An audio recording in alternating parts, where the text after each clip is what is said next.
Hello and a very warm welcome for the Community Medicine PSM INI CET May 2022 exam recall questions. Beta, all the questions that I'll be discussing over here have been collected by the help of the students, and any resemblance to the real exam is coincidental. It is all recall based. My main intention is not to replicate the MCQ but just to tell you and talk to you and discuss regarding the topics which had been asked in the exam. If I just give you a gross overview, like just at a glance, like how the MCQs from community medicine in the INI CET May 2022 exam were looking like. We had a question from immunization.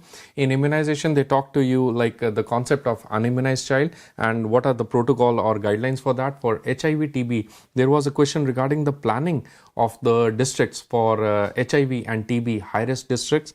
Then on statistics, there were two questions. One was to test you for the concept of understanding of confidence interval. Another was directly the definition of descriptive stats. For next in line were a lot of public health important diseases like measles. There were two questions on measles. One was to test whether you actually know what is a primary case, secondary case, incubation period, period of communicability. Another question was regarding the isolation period for measles. HIV, again, two MCQs were asked. One was regarding the opportunistic infection prophylaxis. Second was regarding the protocol or guidelines for nevirapine for mother to child transmission. Then there were two questions, one on rabies, immunoglobulin, and on typhoid. From the miscellaneous points, one question was regarding the mercury spill, like what is the protocol or the guideline to be used when in case of any accidental mercury spillage in the clinics or in OPDs. And another question was regarding the health communication, the culture and protocol or the general guidelines for those. So beta, let us take on the first MCQ regarding vaccines. A 1-year-old child is brought to the healthcare unit that you're working on. His mother mentioned that he had received the first dose of DPT vaccine at 6 years of age, but has missed the vaccines. Now they have missed the vaccine since then. What do you advise to patients? So I hope you all understand and know the national immunization schedule. And the national immunization schedule, at birth we are giving the BCG, the OPV and the hepatitis B.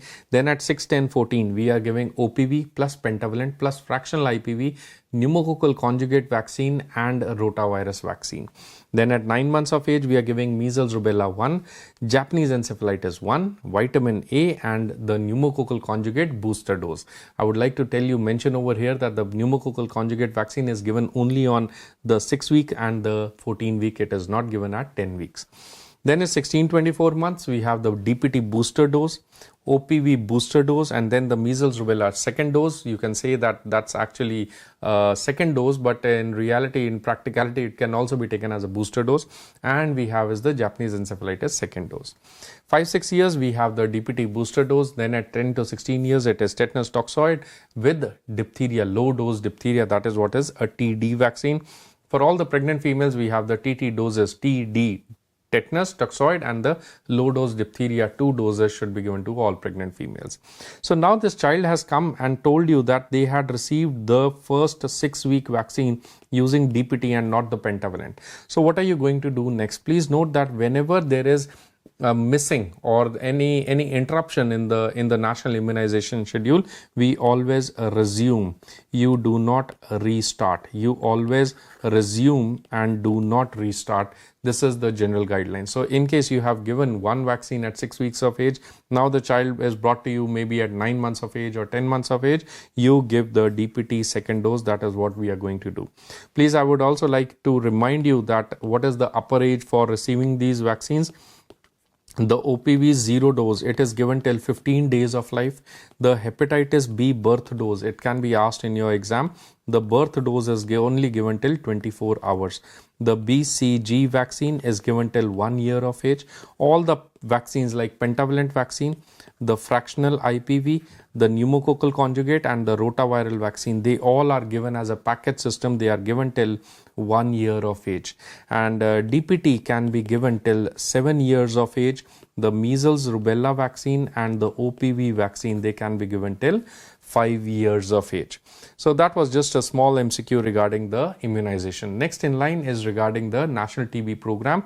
As per the NTEP, National TB Elimination Program, HIV TB prevalence of more than how much would deem a district as a high-risk district. Please note that to be categorized as a high-risk district, it is said that If the HIV TB co-infection is more than 10%, that is taken as a high risk district. So as per the National Strategic Action Plan for tuberculosis 2017 till 2025, this is the guidelines for all the high risk districts. So we have category A, B, C, D, E and F districts. Category A is any district which has high burden of TB. High burden of TB means the total TB notification rate is more than 180 per lakh. Then is the category 2 or the category B, that is all districts which have high TB and HIV. So if more than 10% of the proportion of HIV cases they are known to have TB, that is a high HIV TB co-infection. More than 25% out of all the TB cases, if they become a drug resistant TB, which could be any drug resistance, it could be mono drug resistance, it could be isoniazid drug resistance, rifampicin drug resistance, whatever. If more than 25%, it is called as high DRTB. So these are important important things that you can remember regarding the TB program for prevalence of TB. So as per this MCQ for NTEP, HIV TB prevalence of more than 10% is taken as a high risk district. Next was a question on statistics. All of the following cause widening of the confidence interval. So except increase in sample, decrease in sample, increase in variability, increase in the confidence level. So just talking to you about the normal distribution curve. I hope you know this normal distribution curve. It is also called as a Gaussian distribution. The mean, median, mode, they all coincide at the center. Then you have plus 1, minus 1 standard deviation. Within plus 1, minus 1 standard deviation, you have 68% of all the population which is lying. Then you have plus minus 2 standard deviation, within which 95. Then you have the plus minus 3 standard deviation, within which 99% people will lie. This is what is a normal distribution curve. So what is a confidence interval? Confidence interval is technically the area, like the interval or the distance between plus and minus 1 standard deviation. So this question is saying that the confidence interval is causing widening of the confidence interval, except, we'll leave out the except. So in what situations you're going to have a bigger confidence interval? Don't you think that you're going to have a larger confidence interval in case you have a low sample? This is general understanding only. If you take a data of only 5 people, don't you think that the variability or the standard deviation or the confidence limits or the confidence interval will be very huge? So in case of low sample size, there is going to be high confidence interval. I'll take a separate page and write it again for you, that there may be a larger or a wider confidence interval in case of very simple understanding, in case of low sample size. So there is a formula also attached to this, that how do you calculate the confidence interval? Confidence interval is nothing but the mean or the proportion or the prevalence plus minus z into the standard error. So what is z over here? Z is the standard deviate. Z is the point that is, like, if it is between 99%, it is 99%, that is the Z value will be 3 plus minus 3 if the confidence interval is 99%. Are we getting it? If the confidence interval becomes 68, if the confidence interval is 68, then the Z value will be 1. If the confidence interval is 95, Z value will become 2. If it is 99, Z value will become 3. So that is general understanding about the point of the Z. What is the standard error? Standard error, beta, can be given by 2 formulas. You can either have the standard error for mean. How do you calculate the standard error for mean? That is SD over square root n. Or you can calculate the standard error for proportion. How do you do that? PQ over n whole under root. What is P and Q? P stands for the prevalence. Prevalence is equal to the P, and Q is the 100 minus prevalence, where n is nothing but the sample size. So point over here, I wanted to tell you that, can you see over here, confidence interval and the standard deviation? What is the denominator in the standard deviation? That is the sample size. So higher sample, smaller confidence, lower sample, bigger confidence interval. Can you get this? So this is what I had generally written, like common sense. That is also common sense understanding. Low sample size, bigger intervals, larger sample size, smaller intervals. Your answer will be more precise if you take a bigger sample. Simple. Next is regarding the variability. So common sense, confidence interval, don't you think if there is more variations, if there are more variations in the data, don't you think that the confidence limit will be more? And third was regarding increase in confidence level. So common sense, that is just seen by this image only, that there is increase in confidence interval or limits, or the confidence level, that actually means more confidence interval. So they almost mean the same. Confidence limits, confidence interval, or confidence level, they almost mean the same. So you don't have to bother or bang your head over there. So generally speaking, it's a very common sense MCQ. All of the following will cause widening of the confidence limits interval, except you have to find out the false one. So increase in sample size, it will decrease. Increase in sample size will decrease the confidence interval. Decrease in sample size will increase the confidence interval. Increase in variability is going to increase the confidence interval. Increase in confidence level will definitely increase. So what is the best answer over here? Simple answer. Increase in the sample size is actually going to decrease the confidence limit.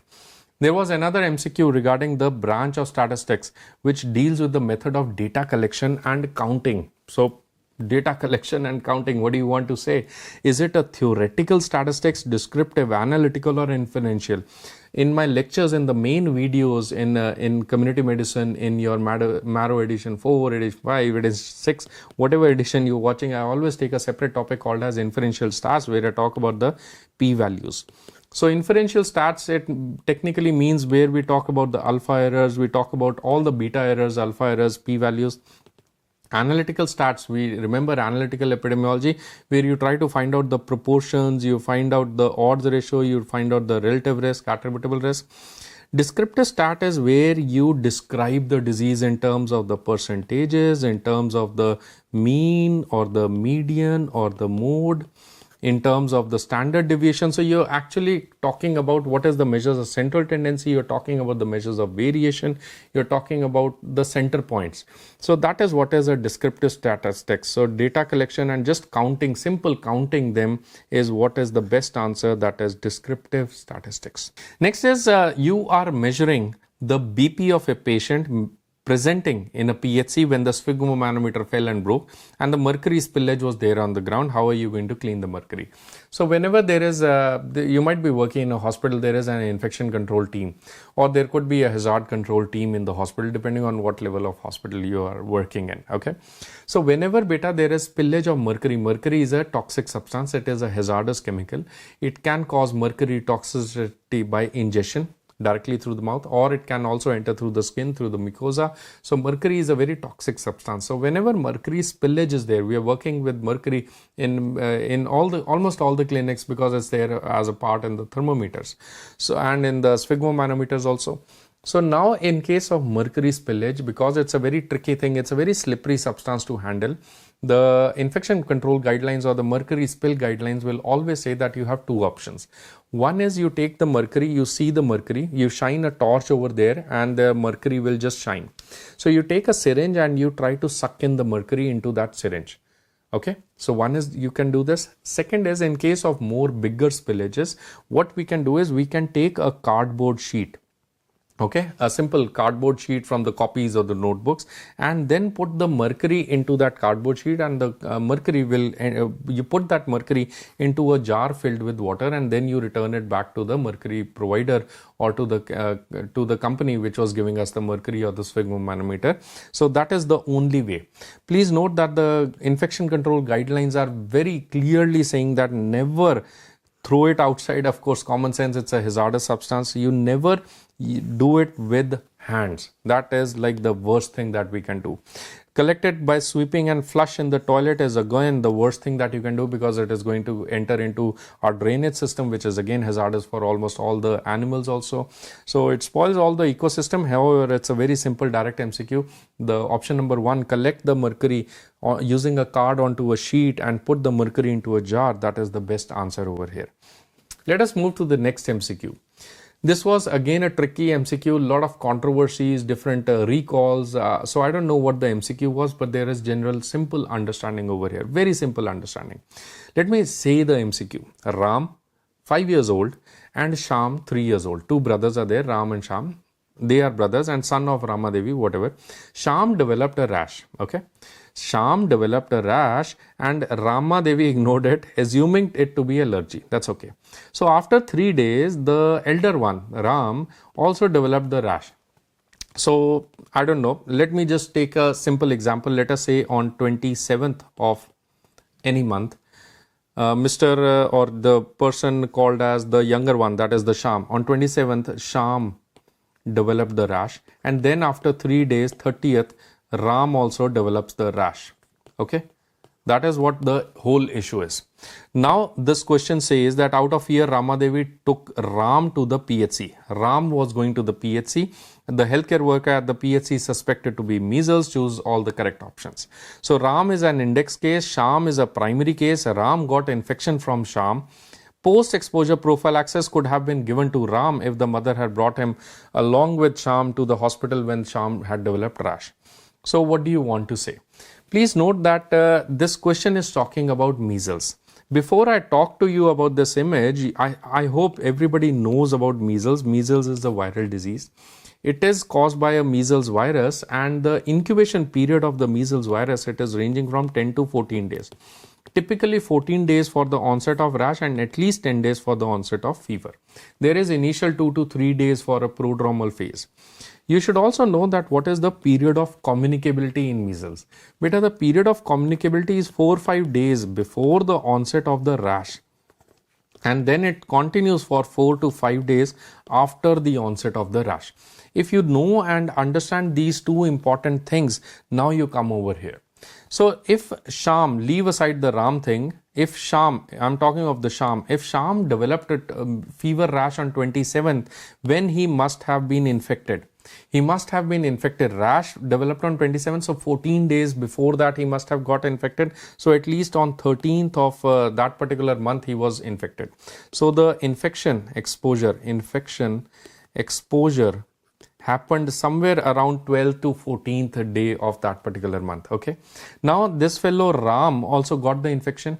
He got the rash on 30th. If he gets a rash on 30th, when did Ram get infection? He must have got infection somewhere around 15 to 16 to 17. So 16th is the minimum time period. So 15 to 17th, he must have got infection. I told you, like, what is the communicability period in measles? You know that the measles is communicable 4 days before the onset of rash till 4 days after the onset of rash. So that means that the Sham person was infective when? He was infected only after 22nd, 23rd only. So the period of communicability actually started from 23rd. Are you getting it? So did Sham give the infection to Ram? Answer is no. That is what I wanted you to understand. So if you understand this, now come let's talk about the MCQ. It's very simple now. That was the only problem that students had. Sir, Ram gave infection to Sham, Sham gave it to Ram. I don't know. So I hope you understand from this. Let us talk about the MCQs. So Ram is an index case. Definitely yes, Ram is an index case. Definitely yes, Ram is the index case. Why? Because Ram was brought to the PHC. What is an index case? Index case is a person who is first time observed by a physician or a nurse.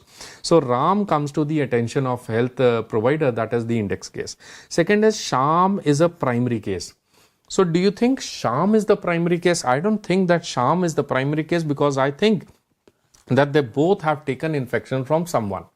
I feel, as per the MCQ, they both have taken infection from someone. So I don't think that this is a right answer. This is no. I do not think that Sham was the primary case. I do not think that Sham gave the infection to the person. Ram got infection from Sham. Answer is no. Ram did not get infection from Sham. They both, poor fellow brother Ram and Sham, they got infection from someone else. Then there is a fourth statement. Post-exposure prophylaxis could have been given to Ram if the mother had brought him along with Sham to the hospital when Sham developed rash. So maybe you can say that maybe 4 number is right, because if Sham would have been brought to the PHC, probably, I know that the post-exposure prophylaxis would not have worked very nicely. But yes, maybe 1 and 4 are correct. If there is only one option which is correct, definitely one option which is correct is Ram is the index case.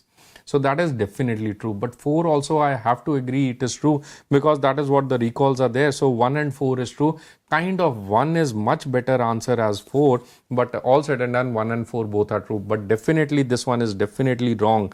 Ram got infection from Sham. This I do not agree.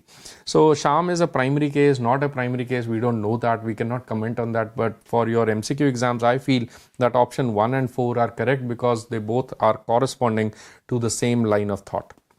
Next MCQ. In a patient with HIV, which of the following is correct statement? You want to find out the correct one for prophylaxis of opportunistic infections. So please note that under the protocol for prophylaxis of opportunistic infections for HIV, one very important prophylaxis that we give is PCP prophylaxis.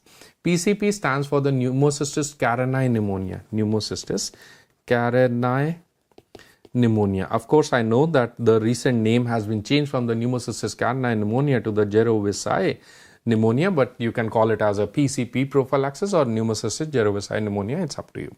What is the guideline? The guideline is that you should start the PCP prophylaxis. You should start the PCP prophylaxis whenever the CD4 count of the patient comes out to be less than 350 cells per cubic millimeter. So if the cells are less than 350, we have to start with the PCP prophylaxis. What is the drug of choice that you start for the PCP prophylaxis? The drug of choice you start for the PCP prophylaxis, you have to give a double strength. It's a double strength. You have to give a double strength cotrimoxazole therapy. What is cotrimoxazole? That is a TMP SMX. What is TMP SMX? Trimethoprim and sulfamethoxazole. So we are going to give 160 milligram. That's a double strength. 160 milligram of trimethoprim, and we are going to give 800 milligrams of sulfamethoxazole, which is again a double strength. So we are going to give a double strength tablet of cotrimoxazole. For how much time do you want to give? When do you want to stop the PCP prophylaxis? We are going to stop the PCP prophylaxis once the CD4 count is more than 350 cells, and this keeps on happening for at least 6 months, and there is an increasing trend of CD4 count, and if there is no HIV stage 3 or stage 4 in that patient, then you are going to stop the PCP prophylaxis. Okay, so this is what is a PCP, pneumocystis carinii prophylaxis, which has to be given to all cases of HIV. For any case of prophylaxis, please note there is something called as a primary or a secondary prophylaxis. Primary prophylaxis is given to a patient when you want to prevent what? Listen, understand carefully. You want to prevent the disease. So patient already has HIV, you want to prevent the disease, that is the pneumocystis carinii pneumonia. So it is given as the first time prophylaxis to all cases with HIV CD4 count less than 350 to prevent pneumocystis carinii pneumonia. Now in certain cases where the patient already lands up to your OPD with the pneumocystis carinii pneumonia, so you treat the disease. Which disease? Pneumocystis carinii pneumonia, and then you give prophylaxis to prevent what? To prevent the further or future recurrence of disease. That is called as a secondary prophylaxis. So for HIV opportunistic infection, we have beta a primary prophylaxis and secondary prophylaxis. Primary is given to prevent the disease for the first time. Secondary is given to prevent the recurrence of the disease. So for pneumocystis carinii pneumonia, we give both the preventions. We give both the preventions for PCP prophylaxis. You give both the primary and the secondary prevention. You give it using the double strength sulfamethoxazole and trimethoprim combination, that is the cotrimoxazole, and you keep on giving it till the CD4 count is more than 350, or if it is less than 350, you start it as primary, and also it is given for 6 months after the treatment of PCP prophylaxis. Next is the examiner also asked like questions. Options were there on MAC and Cryptococcus. So just a brief about the guidelines regarding MAC. MAC stands for the Mycobacterium avium complex. Please note that for Mycobacterium avium complex, there is no requirement of the primary prophylaxis or the secondary prophylaxis. The secondary prophylaxis can be given to a patient based on the immune status of the patient. Usually MAC happens when the CD4 count is very low. So MAC will happen to a patient with HIV usually if they are non-adherent to the ART, or the ART is not responding, or there is failure to the ART. So you just change the ART and you treat the MAC. That is enough to prevent the MAC infections in future times. So there is no categorically like different prophylaxis for MAC. But yes, the MCQ also asked about cryptococcus. So there could be an MCQ regarding the cryptococcal. So what is the guideline for cryptococcus? Cryptococcus usually lands up in HIV cases as cryptococcal meningitis. So again, same funda, there is no primary prophylaxis for cryptococcal meningitis. But in case the HIV case is there and there is some ART non-adherence or some problem, the patient may get a cryptococcal meningitis. So what we are going to do is we are going to treat that patient. Treat for the cryptococcal infection. So once you treat the cryptococcal infection, then you give a secondary prophylaxis. So in cryptococcal, we give a secondary prophylaxis. What is the regime that we use for secondary prophylaxis? Secondary prophylaxis of cryptococcal infection, we are going to give tablet fluconazole at the rate of 200 milligram tablet. This is given till a CD4 count is more than 200. On 2 separate occasions, 6 months apart. So at least you are going to give fluconazole for 6 months. So CD4 count more than 200 cells per millimeter cube for 6 months, like on 2 occasions,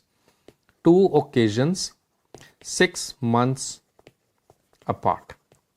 So that is the treatment protocol or the secondary prophylaxis for cryptococcal. So I hope you understand that we are giving for pneumococcal pneumocystis cerevisiae pneumonia, and we are giving for cryptococcal. For PCP, you give both the primary prophylaxis and the secondary prophylaxis. For cryptococcal, you give only the secondary prophylaxis. If you understand all this, let us talk about the options now.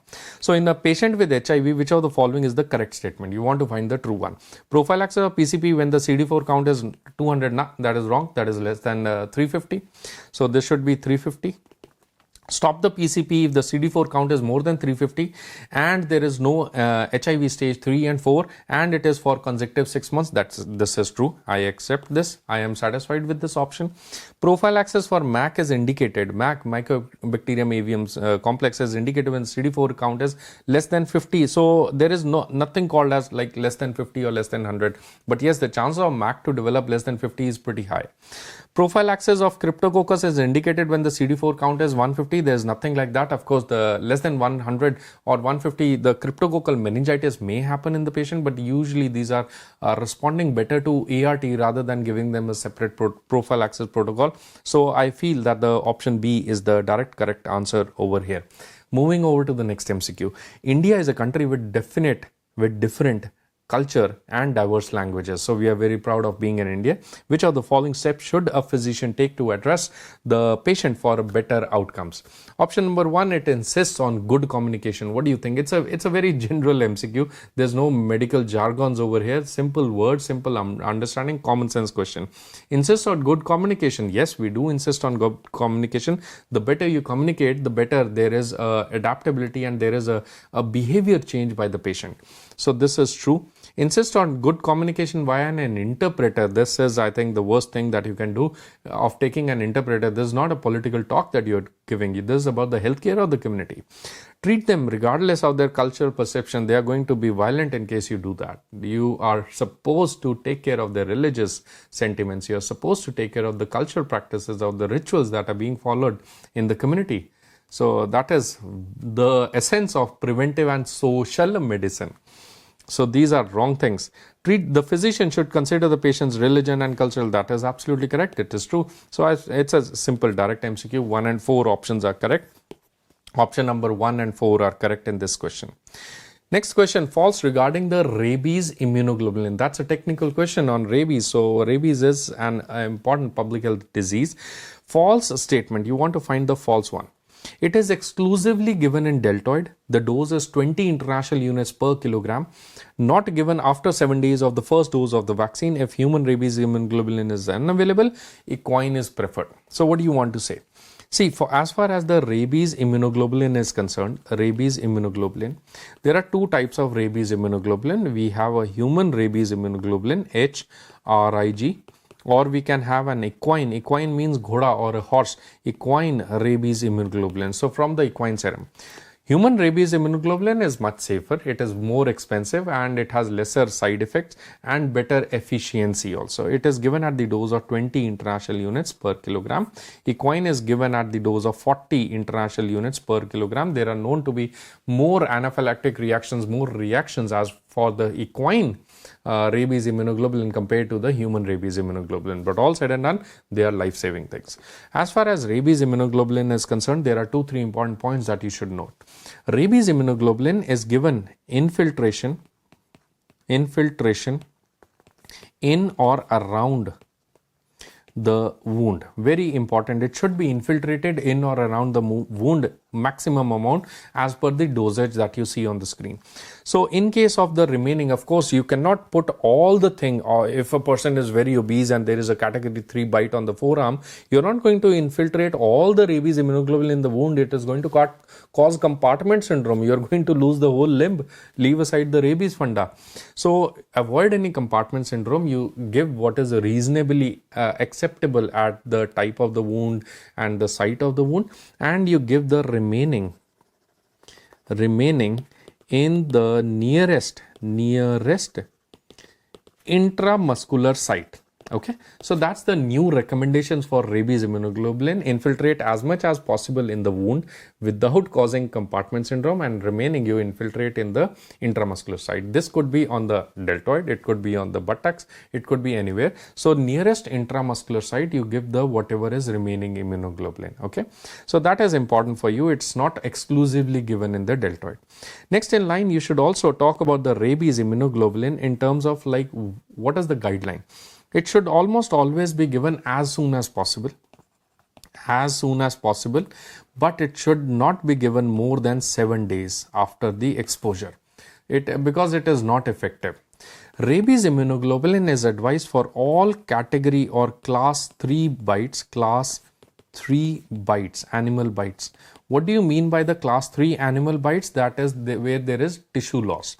And class 2 and 3 bites in case of immunocompromised individuals. In case of immunocompromised individuals, class 2 bites will also get rabies immunoglobulin. Class 3 invariably are going to get immunoglobulin. So this is the general understanding regarding immunoglobulins.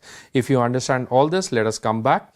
So it is given exclusively in the deltoid. Now, I am not satisfied. I am not happy with this option. It is not exclusively given in the deltoid. It is given to the nearest intramuscular site. So this is absolutely wrong. It's a false option. The dose is 20 international units. That's correct. Not given after 7 days of the first dose of the vaccine. In fact, it's not after the first dose of the vaccine. It is not given after 7 days of the exposure. So this is okay, right or wrong. And this could be a recall problem also. If human rabies immunoglobulin is unavailable, equine is preferred. Like equine is not preferred, that's the only option that we have. So this is also kind of true. Which is the absolutely galat option. The absolutely wrong option is option number 1. That is a false option. So that is the best answer I would like you to mark in your exam. Let's go to the next question, bache. Which of the following is true regarding the management of a baby born to HIV positive mother? So as soon as the baby is born to HIV positive mother, I'll come to the options later on. As the baby is born to HIV positive mother, as the baby is born to HIV positive mother, so the baby is born, you give all due vaccines to the child. That is very commonly like confusion in the mind of the bacha, that when a child is born to the mother who is HIV, will you avoid live vaccine, killed vaccine, give killed, give live, what do you want? Please note that we give all the due vaccines until unless the child is, you are going to avoid the live vaccines only and only in case. Avoid live vaccines only means only if the child is HIV symptomatic, or if the CD4 count is less than 200 cells per millimeter cube, or if the relative CD4 count is less than 15%. So in these situations, we say that the child is having a gross immunodeficiency or gross immunosuppression right now. Therefore, you do not give live vaccine. Otherwise, you give all the due vaccines, which include the BCG, the OPV, the DPT, everything, pentavalent, everything you're going to give to the child. Second is, as the child is born to the mother, you also start exclusive breastfeed. Please note that the exclusive breastfeed is recommended to be done for at least 6 months, but we encourage the mother to continue breastfeeding. It is not exclusive breastfeed, to continue the breastfeed for at least 1 year. We all know that breastfeeding may transmit the HIV virus, but please note that the breast milk is a life-saving milk for the child. So therefore, the benefits of breastfeeding is much more than the harmful effects of breastfeeding. So second is regarding the breastfeeding. Third important point now comes regarding the nevirapine. So any child who is born to HIV positive mother, we are going to give the nevirapine prophylaxis. This is given for 6 weeks. So at least for 6 weeks, we are going to give nevirapine prophylaxis. So as the baby is born, you give the child nevirapine for 6 weeks. Now after 6 weeks, we will do something called as EID. EID stands for early infant diagnosis. So once you start with the early infant diagnosis, now the child may be positive or negative. Early infant diagnosis. This question can be asked like, when do you do early infant diagnosis? It is done at 6 weeks of age of the child. Why not before? Because there is a window period. So at 6 weeks, what is the investigation of choice for early infant diagnosis? It is using HIV RNA, HIV DNA, RT-PCR. HIV DNA RT-PCR is used for early infant diagnosis at 6 weeks, and the child may be positive or negative. In case it is unfortunately positive, common sense, you start with the ART. If it is negative, you do 6 monthly follow-up. That is the protocol that we follow in case of a child who is born to HIV positive mother. Now you are eligible to talk about the protocol and about the options. So which of the following is true regarding the management of a baby born to HIV positive mother? If the replacement feeding is there, the neonate should be tested for HIV at 6 weeks. If negative, ART is not required. What do you think about this option? Common sense, it is a true option. In exclusive breastfeeding, give nevirapine for 6 months only when the baby is positive. Nah, this is false. I do not agree to this. It is not given only if the baby is positive. If the baby is positive, bacha, you need to start ART, not only nevirapine. If replacement feeding, the neonate need not receive. That is absolutely absurd option. If exclusive replacement feed is giving nevirapine for 6 weeks, even if the baby is negative, so irrespective of that, we always give nevirapine even if the baby is negative. It is not about the only exclusive replacement feed. So that is again a false option. So I think the common sense general option which is correct over here is, if replacement feed is there, not there, the neonate should be tested for HIV. If negative, ART. Next MCQ, isolation in a separate room is mandatory for which of the following infections? So you should know that which of the following is actually airborne. So this MCQ is actually the stem may not be the Next is, isolation in a separate room is mandatory for which of the following infections? Options are measles, CJD, Creutzfeldt-Jakob disease, Nipah virus, or the meningitis. So talking about like what are the modes of transmission, what are the different modes of transmission of these diseases? Before I talk about the modes of transmission, you should know like what is the difference, gross difference between a droplet-borne infection and airborne mode of transmission. The droplet-borne infection, it is taken under the direct mode of transmission, whereas the airborne is indirect mode of transmission.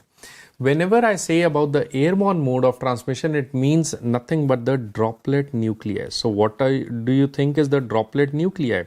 Droplet nuclei are nothing but they are the dried residues of droplets.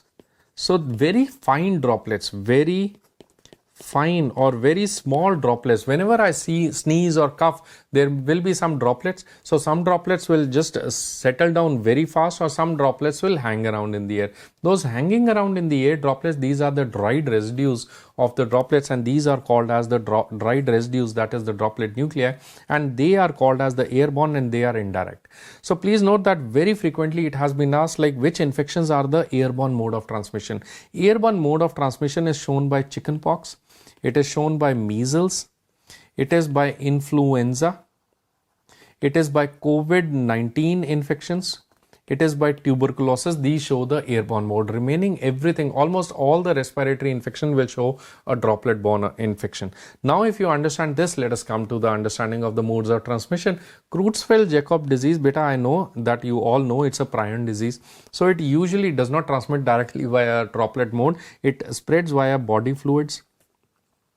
It is spread via injections. It is spread via direct inoculation into the body, and by body fluids, even by eating also, eating of the brain which has a prion infection or the viral infections, it may cause a Creutzfeldt-Jakob disease. So therefore it's out of the game. Meningitis, it is a droplet-borne infection. Nipah virus is again a droplet-borne. Very few certain cases have shown droplet-borne, but predominantly Nipah viral disease, I think it's by ingestion. It is by ingestion of the infected fruits infected by the infected bats. So from the bananas or infected fruits from the fruit bats. This is what is the mode of transmission for Nipah disease. Measles is, we have already talked, it is airborne mode of transmission. So you need a separate room, a big time isolation facilities adequate is important whenever we are taking care of a case of measles. Next MCQ is, which of the following is the true statement regarding measures to prevent transmission typhoid in the community? So typhoid vaccine administration is the best method for preventing. Hygiene practices and clean sanitation is more important. In 10% cases, person to person transmission may occur. Drug resistance in typhoid is not as big as a problem as in TB. So what option do you think is the correct answer? Before I talk about these options, talking about typhoid, very salient MCQs is like, what is the peak age? The peak age is in adolescent period. Please note that males are more common than females in case of cases of typhoid, whereas females are more common than males as carriers or asymptomatic carriers of typhoid.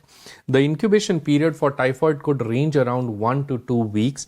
The mode of transmission for typhoid is feco-oral, that is the most important or most common route. However, there could also be indirect mode like the fomites or unclean hands. You should also know that sanitation barrier, it works for typhoid like it works for almost all the gastrointestinal disease. What is a sanitation barrier? That there is a feces and there is the food. So how will the infection from the feces will come into the food? I know it's a very tacky topic to talk about, but how will the contamination from the feces will enter into the food in the country level, in the public health system? So there are 3 or 4 ways. From the feces, the infection or the contamination may enter into the food via your unclean hands or the fingers. Am I correct? The infection from the feces may also enter into the food using flies. That is the biological mode of transmission. The unclean or the contamination from the feces may also enter into the food by the use of some fluids, contaminated water, fluids. So fingers, flies, fluids may transmit the contamination from the feces to the food. This whole thing is the problem in typhoid. And if you put a barrier over here or you put a barrier over here, these type of barriers, these are called as the sanitation barriers. So how do you understand sanitation barrier? We should have good toilets, so you do not let the feces enter transmit towards the finger, flies or fluids. And you can also settle these barriers where you want to wash hands, avoid any flies and avoid contaminated fluid enter into the food. So therefore these all important things are regarding the typhoid transmission. Typhoid vaccine, how many types of typhoid vaccine do we know? Beta, we know for 2 types of typhoid vaccine. One is a oral Typhi 21A, another is a VI polysaccharide vaccine.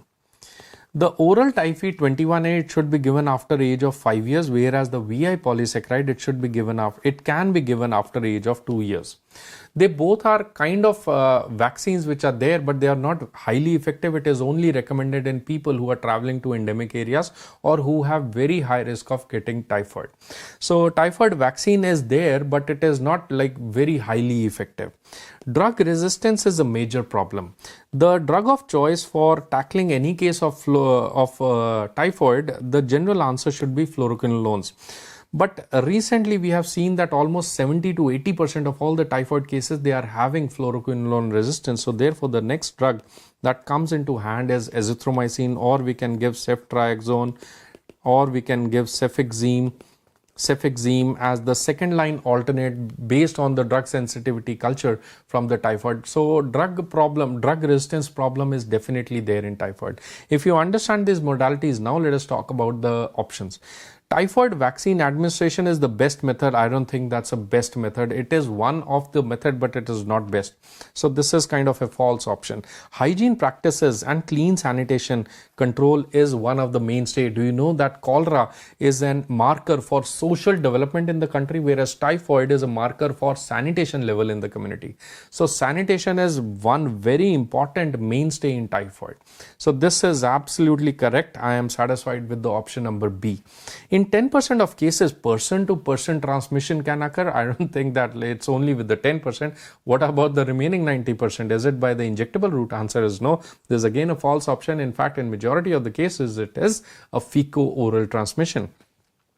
So person-to-person can happen using the fecal-oral transmission. Drug resistance in typhoid is not a big problem. That's a bad answer. It is a major problem for typhoid in India. So with that, thank you so much for watching this module on INI CET Recall May 2022 exam questions. Keep on revising and all the very best.